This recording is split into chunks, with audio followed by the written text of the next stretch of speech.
tayo sa pagtawid. Naku, mahirap na. Bali lang matagal.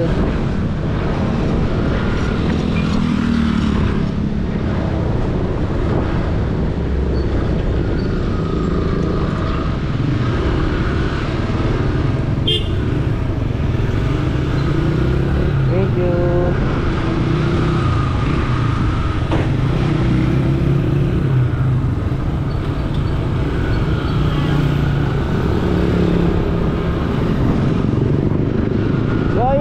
Uwi ako kasi kalimutan ko yung cellphone at pitaka ako sa bahay. Nadala ko tong camera ko para pa vlogging, pero yung cellphone, which is yung importante, nakalimutan ko naman. Kaya ano ba yan? Anyways, going ba? Na-realize ko lang kanina nakalabas ako ng ng sa party. Kausap ko yung guard. Sabi sa guard, na-realize ko nung 90s yan, kabataan natin na wala pang cellphone yan, bata tayo, di pa natin alam yung cellphone. Sabi ko, sobrang swerte na natin sa panahon ngayon na sabi nga nung guard, di bali maiwan mo yung pitaka mo, wag lang yung cellphone. Which is totoo. Kasi yung cellphone parang extension na ng katawan or brain natin eh. Hindi lang katawan, brain na. Pati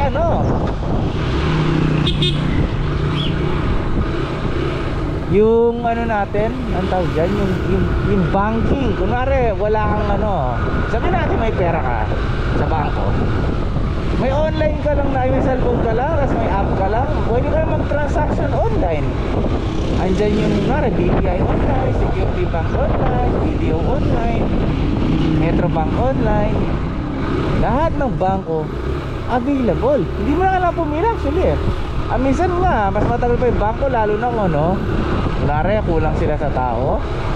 Naku, magtatagal ka yan. Minsan simpleng lang, inquiry, depende sa dami ng tao, abot ka pa ng isang oras, 30 to 1 hour. Kaya katagal sa bangko. Pero ngayon pag online na, ay nako, isang click na lang, wala mang 1 minuto or 2 minuto, tapos na yung transaction mo. Online transaction, tapos na. Ang mahirap nga lang ngayon, iwasan natin ngayon ng mga online transactions kasi maging maingat tayo, hindi iwasan. Siguraduhin natin na legit siya. Kasi sa totoo lang, yung mga yung mga hackers ngayon, ang titindi na nila, promise. Eto, real talk, nung minsan may nag-send sa akin na text galing sa Globe. Legit siya, Globe. Ang sabi, nanalo yata ang 5,000 or 50,000. Sabi, kunin ko na lang ganito, punta sa link na ganito. Doon pa lang actually, kahit na alam ko legit yung site, hindi ko na sinunod. Hindi ko na kailangan ng alamin pa. Kasi ang reason doon ay tinignan ako ng tao, kala yata sa cell tower mag-isa, which is totoo naman. Kaya mahirap sa vlogging eh, magmumukha kang tanga sa daan. Going ba? Yung nasa Globe na nakita ko is legit siya. Mismo Globe, yung 4-digit number, pag ganun legit yung mga yan eh. Ang problema, hindi mo wala kung sinahalihan na promo. So doon pa lang, baka gamitin mo na yung common sense mo. Wala kang sinalihan promo, wala kang sinubscribe na any associated doon sa cellphone mo. So don't, huwag kang papafall doon sa ganung modus operandi. Hindi ko alam paano nakaka yung mga yan eh. Kaya ang hinaalahan nga, sabi nga ng ka-work ko minsan, nangyari na rin sa kanya, hindi niya rin sinundan yung link kasi doon nananakaw yung nako-compromise yung Gcash mo doon. Within din sa sa provider yung minsan yung nasa hinala nila, maaaring sila lang kasi mahirap baga pasukin yung security ng mga yan, not unless yung mga taos inside yung gumagawa. Again, theory lang yan. Mas maganda mag-perform further research. So yan, pagka mga online transactions, just be very, very, very careful. Yung AI nga, parang realistic na talaga ngayon eh. Ang hirap na masabi eh. Ang hinala ko niya, someday, yung mga tao hindi na kailangan gumawa ng ng vlog or videos. Kunwari yung mukha mo is preferable. Kunwari kukunan lang yung hulma ng face mo, mold ng face mo, yun yung gagamitin, tapos yun yung babayaran. Ayan ako na hinala ko yung mukha mo para sa mga CGI ihiramin ng mga gagawa ng videos, and then babayaran ka nila sa paggamit ng mukha mo. So yan yung lang, feel ko lang na mangyayari sa future. Kunwari tatama rin na silang gumawa ng mga videos, ihiramin na lang yung mukha ng tao.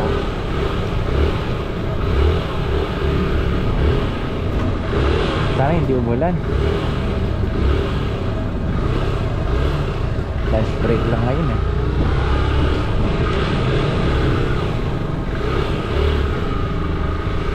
Ako limlim pa rin oh. Any idea guys kung meron bagyo raw? And speaking of, dahil wala kang bagyo kanina, pansin ko medyo matraffic nung papos ako ng trabaho.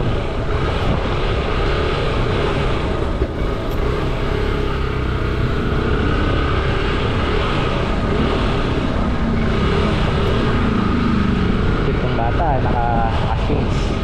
Ay, speaking of bata, ang hirap na rin pala mag-vlog ngayon dahil doon sa Data Privacy Acting. Actually matagal na yun eh, pero parang mas naging stricto yata yung batas ng Pilipinas ngayon. Ibig sabihin, mga vlog na tulad nito medyo pahirapan na rin ng konti. Eh hindi mo maiiwasan eh. Siguro I think ang gagawin ko na lang kung sakaling mayroong mag-complain or anything, kasi imposible ma-blur mo lahat ng mukha ng tao na dinadaanan mo, lalo na't ang kinakapture ko is ang real what's really happening dito sa Angeles. Parang baga sense na nag-video ko kung di mo nakikita kung anong totoong nangyayari dito sa Angeles. Yun ang purpose itong video ko eh. Baga parang diary nga eh. Ano maging diary yung isang bagay kung merong mga events or things ka na masyadong naka-sensor. Yan, lahat tayo ng tao yan. Hingin ako ng permission to put their face in my video. I don't think so. Parang imposible. Walang vlog na gan. Kaya na yung mga pinakamatatalalaki vloggers sa buong mundo, I don't think na kaya nilang gawin yan.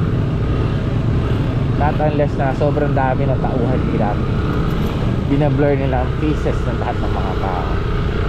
Pero nga, siguro iwas lang tayo sa mga bagay na hindi mo pwede tayong kasuhan. Hindi mong it is implied na napaka-sensitive ng topic or video or scenario na yun na hindi dapat pinopost sa social media. But I think things like this, things in public na normal lang and wala namang kunwari yan, pagpasok lang ng mga estudyante sa eskwela, ano pa rin kaso mo dyan? Normal lang naman ang pagpasok ng estudyante.